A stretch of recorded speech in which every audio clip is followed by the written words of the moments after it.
Amiibo!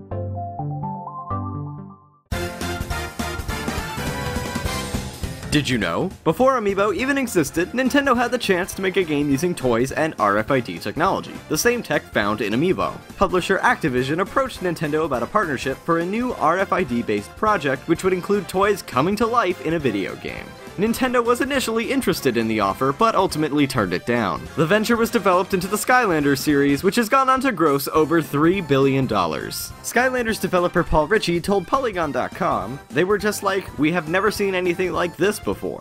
I've always wondered about the full meaning of that comment. Clearly they have properties well suited to this world. Why it is they didn't rush in here will probably haunt them for the rest of their days. Though the Skylanders toy line had huge success, Nintendo's Amiibo currently has a greater market share than Activision's product. Amiibo were not Nintendo's first attempt at a toys-to-life video game. The downloadable title Pokémon Rumble U was their flagship attempt at using the Wii U's near-field communication RFID technology. The game did relatively well, debuting at the #1 slot on the Wii U eShop, though it was considered a critical failure. Roughly a year after the release of Pokémon Rumble U, Nintendo showcased a prototype Mario figurine at an investors meeting. The platform was codenamed NFP for both NFC Feature Platform and Nintendo Figurine Platform. The toys were said to work across multiple games, and gamers were told they'd be given more details about the project during E3 2014. At their E3 event, Nintendo officially unveiled Amiibo to the public, along with Amiibo functionality in Super Smash Bros. For Wii U.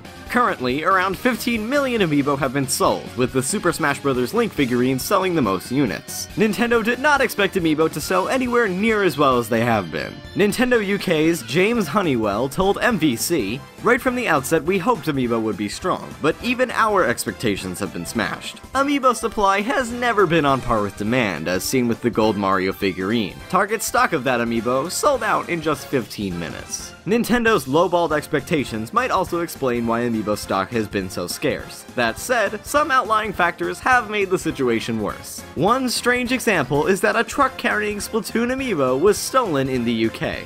Retailer Games said that due to the robbery, it wouldn't be able to supply the special edition version of the game.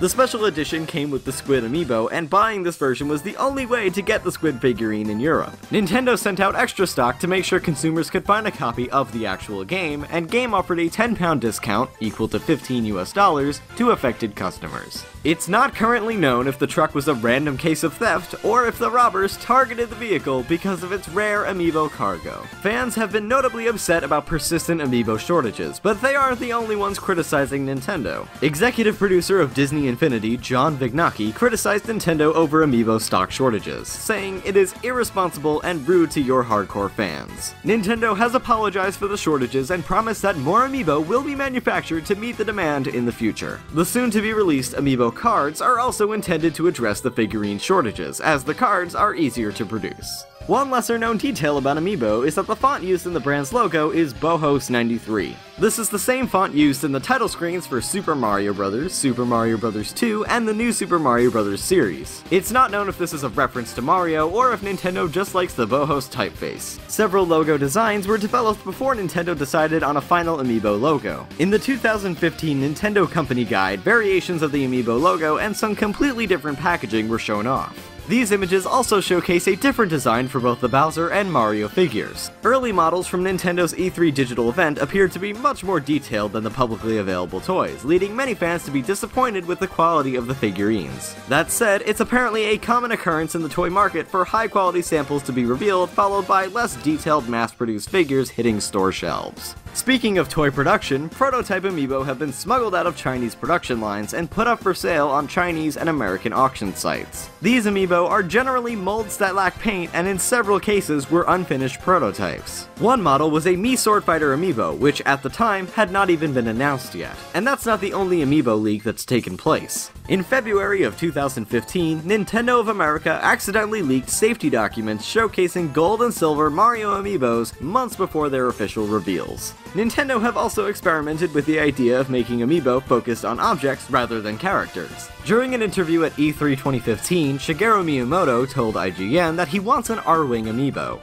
Earlier, we talked about how the 3D model of the R-Wing will actually transform into a two-legged walker in the game. We have an actual model, and we're thinking how much it would actually cost to make when it's transformable. Can we actually do that?